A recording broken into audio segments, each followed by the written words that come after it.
Panibagong araw, panibagong kaalaman na naman ang ating tatalakayin ngayong araw. Ito ay ang kakayahang pangkomunikatibo ng mga Pilipino, kakayahang pragmatic at strategic. Kakayahang pragmatic, natutukoy nito ang kahulugan ng mensaheng sinasabi at di sinasabi batay sa kinikilos ng taong kausap. Pangalawa, ang kakayahang strategic, kakayahang magamit ang verbal at di-verbal na mga hudyat. Unang uri ng di-verbal ay ang kinesika o kinesics.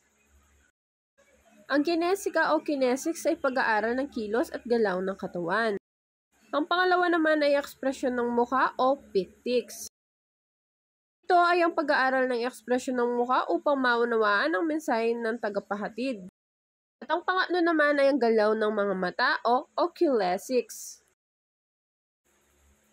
Ito ay pag-aaral ng galaw ng ating mga mata.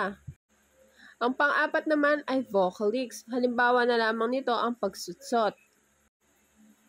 Vocalics ay pag-aaral ng mga di-linguistikong tunog na may kaugnayan sa pagsasalita. Panglima naman ay pandama o paghawak. Haptics sa Ingles. Ito ay pag-aaral ng paghawak o pandama na naghahatid ng mensahe. Ang pang-anim naman ay proxemica o proxemics.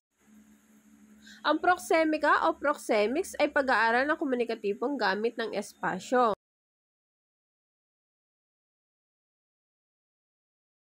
Chronemics, pag-aaral na tumutukoy kung paano ang oras nakakaapekto sa komunikasyon. Ang panghuli naman ay iconics. Ito ay mga simbolo. Ang iconics, ito ay ang mga tumutukoy ng mga simbolo, larawan na nagpapayag ng impormasyon o mensahe. Yun lamang. Maraming salamat!